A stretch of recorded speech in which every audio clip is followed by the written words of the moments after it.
Welcome to Transformative Principal, where we interview real principals who are doing amazing things to help our students every single day. I'm your host, Jethro Jones. You can find me on Twitter at Jethro Jones.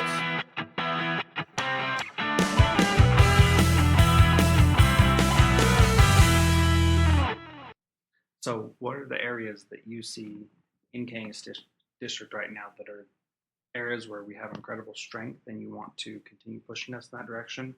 And what areas do you see so far, and I know it's only been a couple of weeks, that you feel that we need to focus and change as we go forward?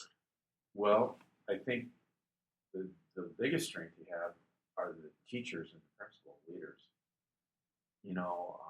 What they've been through creating this new district and the challenges that have been placed on them are incredible. Mm-hmm. And they've responded. And as frustrating as those pressures are that I've heard, speaking to all these groups, at the end, they've really done enough. The strength of this district are the teachers and principals in the building that are doing the hard work.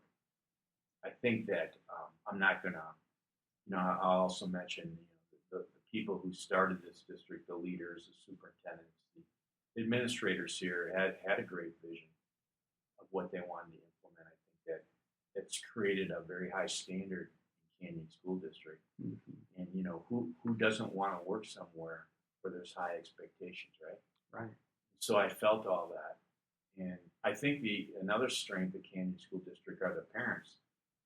I like it that parents want to be highly involved.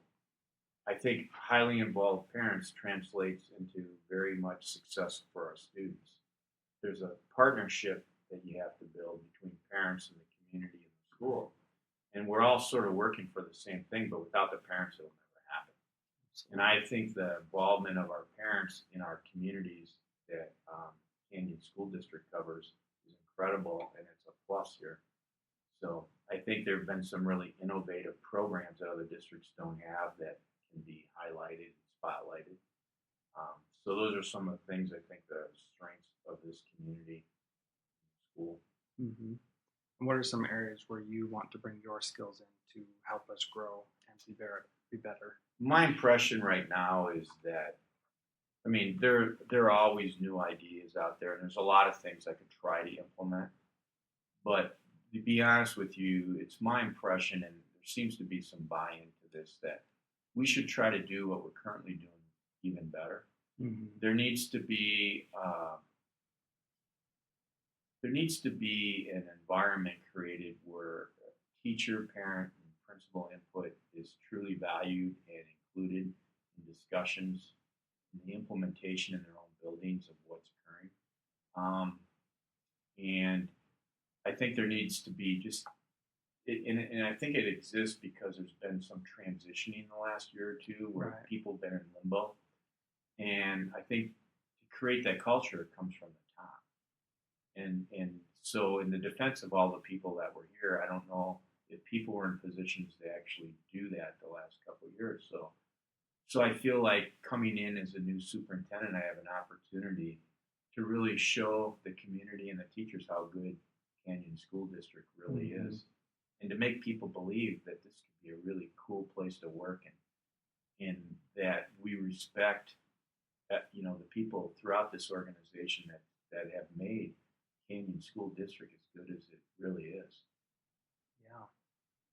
So I want to build on what's happened and really focus on making sure everyone in this organization understands how much they're valued. I think that's really important. I heard someone recently say that you can't build on what has happened or make anything better until you honor what has happened before. And it sounds like you believe in that same philosophy, and it sounds like that's what you're doing. And I know from the people that I know that I talk to in our district that recognizing the intense work that it's taken to get the district to where it is from where it was in 2009, that will be very appreciated. I'm sure Right. that you've gotten good feedback from that as you've done the town hall meetings and met with people. So that's really good. Since this is a principal podcast, what are some qualities that you look for in principals that you are going to be hiring in the next few years as you're the superintendent? Well, there's a difference between having a vision and having the ability to articulate the vision. That's really critical when you become a leader. Anyone can share a vision, but can you explain to me exactly how you're going to implement that vision? What kinds of things will it take within the organization to make that occur? So I would look for people when they interview to tell me how they're going to implement what they believe needs to happen within that organization or the school building, and really do the homework and understand the culture and how to move it forward. There are practical things you need to do. You can talk all day about best practice. You can talk all day about what research says. You can talk all day about what good instruction is. I want to know, how are you going to get buy-in? What steps are you going to take to get everyone behind that vision? Students, parents, teachers, and then how are you going to implement that? What's your process? I think that's critical. It's a big difference there when people are interviewing, is to try to dig, like, how are you actually going to do that? Tell me some things you're going to do. The other thing is humility. You can't be successful in any leadership role in today's society unless you have a sense of humility. And what I mean by that, for someone in my role as superintendent, but I think it really translates in any role, is that there's a lot you know through your experience. There's a lot of things you've seen that didn't work and did work. And what happens in my job, you get elected officials that roll in and out every 2 years sometimes. So with that said, they come in with preconceived notions, their own experiences, and you need to have the ability to put yourself in their shoes and understand that they don't have the background experiences you have. So you have to be patient, not them. They're your bosses. You have to be patient. You have to have the sense of humility to listen to what they want you to do and then try to educate them the best you can. That's how you move an organization forward. Otherwise, people in my role don't last long. So you have to have that. I think you need to be very accessible and visible. People don't want somebody whose face is this organization where you're serving the community and their sons and their daughters, but you're not accessible and visible. They don't know who you are. People need to know who you are when you walk in a grocery store, when you're working out, when you're walking around town, and you're going to events. People need to feel comfortable coming up and talking to you and knowing you're just another person trying to make things work. When you're given the title as a principal or superintendent, like I said it initially, is you have to earn the respect. You can't automatically think because you're given the title that everyone's going to respect you. Actually, sometimes it's just the opposite. Right. And so you have to be patient to earn that respect, and you do that through your consistent behavior of what you're telling people you're going to do. And I think you have to be able to stand up sometimes when you make final decisions if they didn't work, and raise your hand and say it didn't work. And now let's move forward. There's a lot of things I look for in leaders, but those are probably some of the key ones. No matter what somebody's opinion is, I don't care how far-fetched, you have to take it seriously and you have to treat that person with respect. That's the most important thing, probably. And why is that the most important thing? Well, because, again, I think everyone wants to feel valued. And you may, you run into people that have ideas that everyone around a table rolls their eyes. But maybe there's something in there. Maybe at the end you just want that person to feel good that you listened to them and took them seriously. But I just feel that sometimes what's missing when you have a leadership role is you don't think you necessarily have to respect everyone. Or when that parent comes in to spend a half hour of their time telling you what they're so unhappy about, you have to be willing to sit down and listen, even though it's frustrating. And do you have the patience and the understanding to show people that kind of respect? I think it's critical to survival in this field. Yeah, absolutely. So how do you listen and give people respect and validation as a human being that they are an important part without letting them derail you from the mission or take your focus away? How do you balance that? Well, I don't have to balance it because you always keep your eye on the ball. I mean, if you, as a leader, if your decisions, every decision you make, is something you believe and that it's right for kids, and your focus is on how to help the school district get better so students can achieve what they want. I mean, sitting down and listening to somebody and showing them that respect doesn't mean you give them the answers they want. It means Right. taking the time to do it. That doesn't change what you believe in philosophically. You know, you don't back down and you don't get pushed around and you don't get ridiculed um, and then just arbitrarily change your mind because you don't want that to happen. You just Right. need to take the time to meet with people, groups of people, no matter how hard it is, Mm-hmm.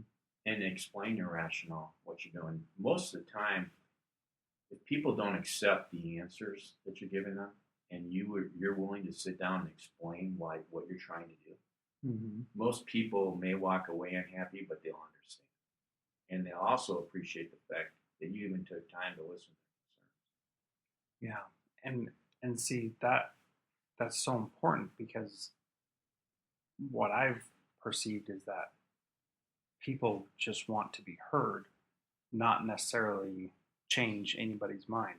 They want to be heard and they want to have things explained in a way they can understand. So if you're able to do that, I think that you're right on the money that most people are going to be okay even if they disagree as long as they know that their opinion was heard Right. even if it wasn't listened to. And the other thing you don't want to do is is ask people for their input when you already know what you're going to do. That's just wrong. Mhm. Educators are really clever, and you know if you're going to ask them for their input, you better mean it. But if you already know what you're going to do, just simply tell people and let them know your rationale Mhm. and take the hits. Right. And you're going to have to do that because not everybody's going to agree with No, everything that you no. say. Yeah. What are some of your strategies for dealing with taking the hits? How do you deal with that yourself? Well, you stress. This job is extremely stressful. Principal job is one of the toughest jobs in the country, I think. And superintendent job. Think about it. Mm-hmm. You potentially could have new bosses every 2 years Right. and a new philosophy. And people sometimes get on the board. It happened here when they're not happy with decisions that are made. Right. So I think one of the best things to do is exercise. I think one of the biggest stress reliefs in my life is to rigorously exercise for a half hour, 3, 4, 5 days a week. That's helped me tremendously. I don't know why. For me, that works. Mm-hmm. I think you have to. I have this philosophy. You know, it's a stressful job enough, but without your health, think about this. If someone asks you the question, what's the most important thing in your life? Most people are going to say their family, their religion, right? I completely disagree. Because how can you have a healthy family life? How can you have a healthy work environment or go to work every day if you don't mentally feel good about yourself? Right. And if you are not physically taking care of your health, you're not eating right, you are not exercising, I'm going to guarantee you work and family become secondary and it's even disastrous. Mm-hmm. So I have this belief my whole life that my health is critical to my family's success and my success on the job. I just believe that. I don't have any research. I suppose there is some out there, but I'm not going to cite any. I'm just telling you from 30 some years that works for me. Mm-hmm. And that's how I deal with stress. I go physically beat myself up. Good. So what are the physical things that you like to do? You said rigorous activity. I hate running, but I run. I Right. can't wrestle anymore. If I throw out a wrestling mat and try to wrestle, I won't walk for 3 weeks. Right. You know, I lift lighter than I did when I was younger, and I try to do more rigorous, intense kind of aerobics to keep my heart going. But I think it has a huge impact. It's just my philosophy. I'm not a big vacation guy. I don't need a lot. I've never needed a lot of vacation time. Mm-hmm. 3-day weekend to me seems like a month. Right. So that's never been my thing. And to be honest with you, traveling and taking a week off is more stressful to me than coming to work. Yeah. And that's me. I don't agree. I don't expect other people to do what I Right. do, but that's me. That's my life. Mm-hmm. I've done it since I was a kid. I go to work every day. You know, Yeah. that's what I like to do. That's good. So you were talking earlier about people being able to recognize you when you're out and about at the grocery store or exercising, whatever.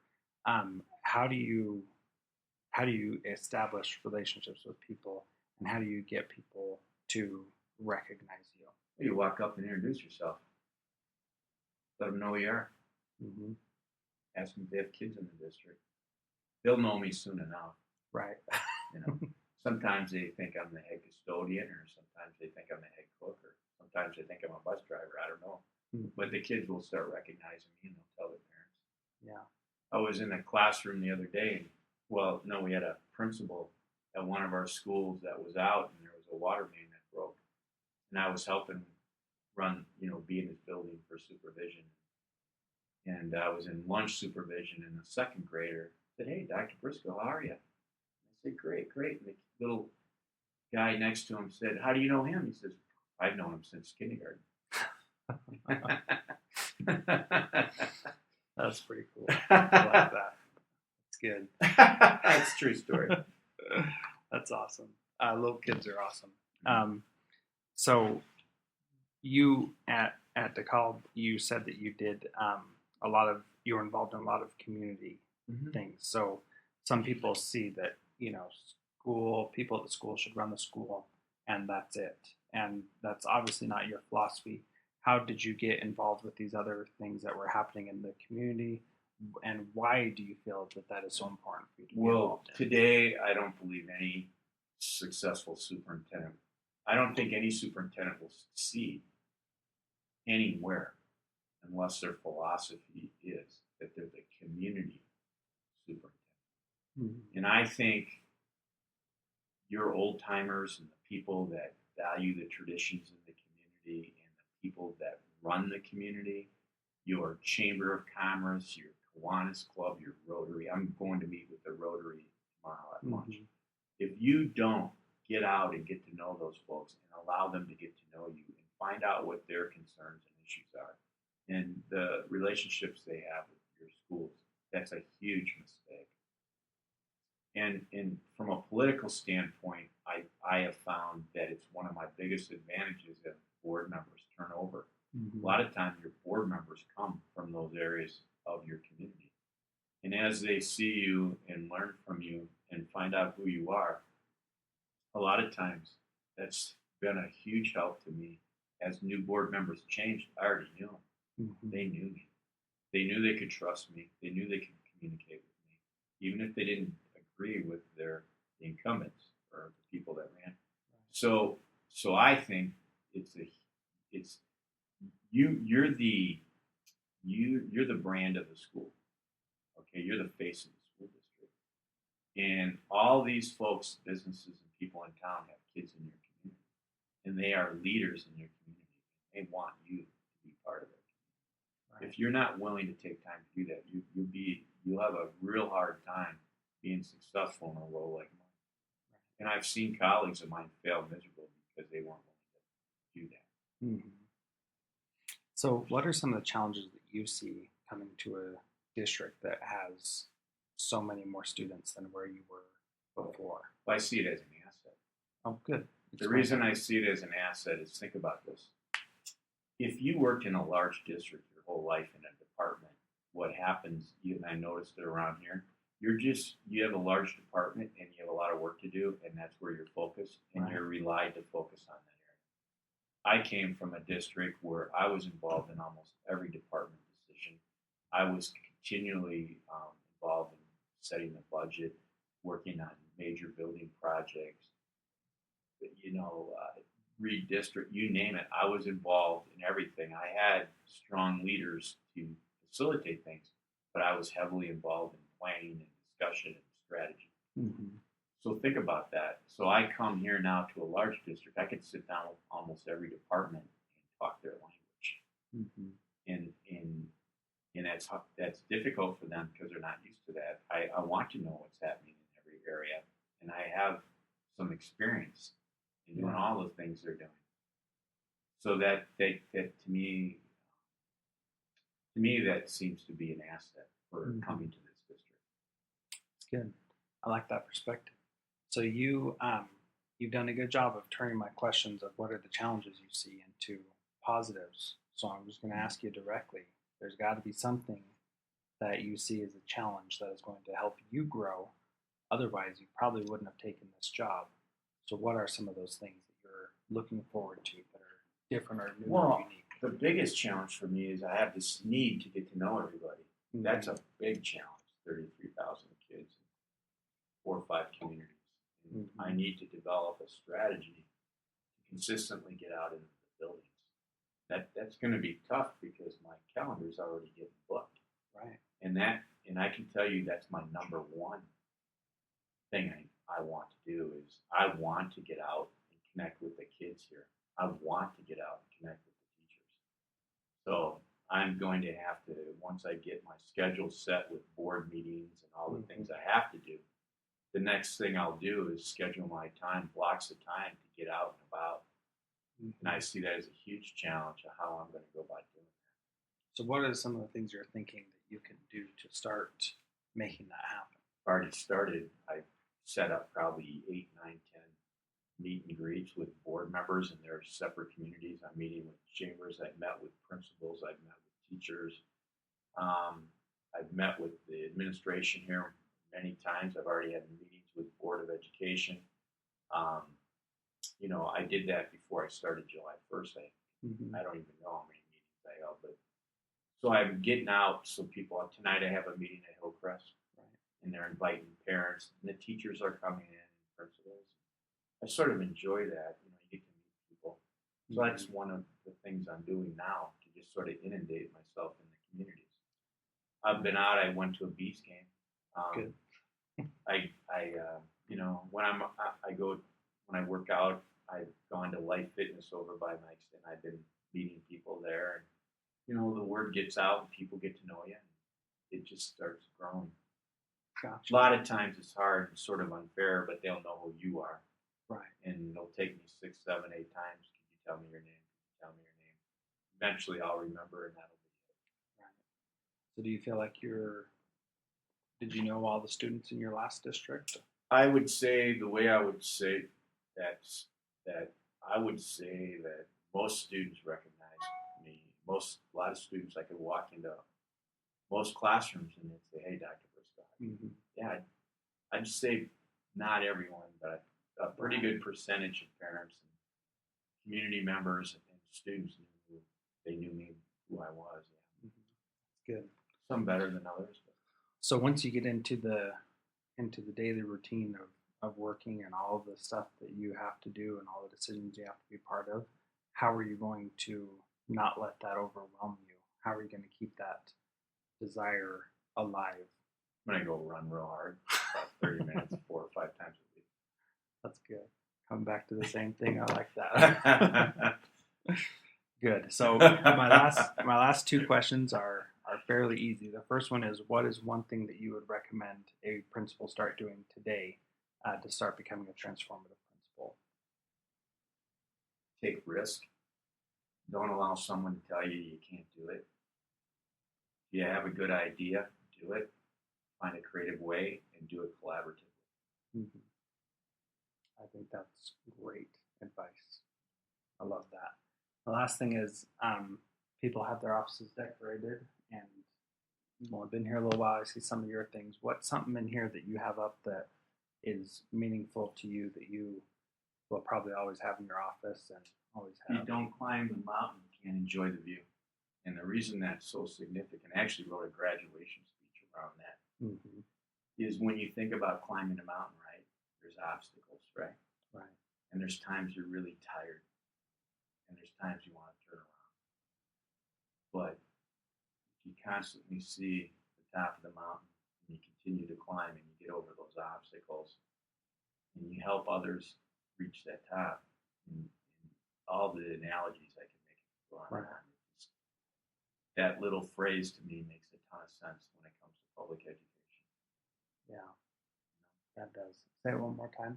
What does it say? It says, if you don't climb the mountain, you can't enjoy the view.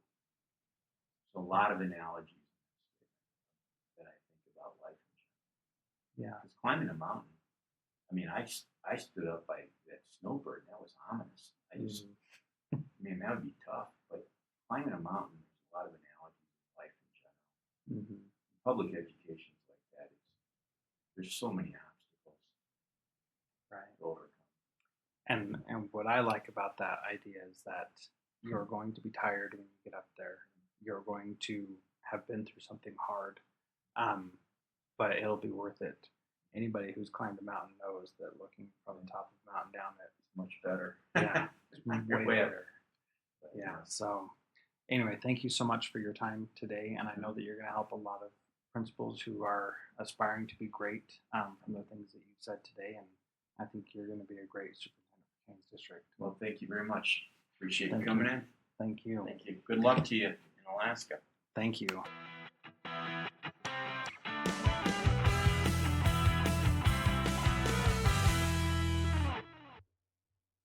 Thank you so much for downloading and listening to this podcast.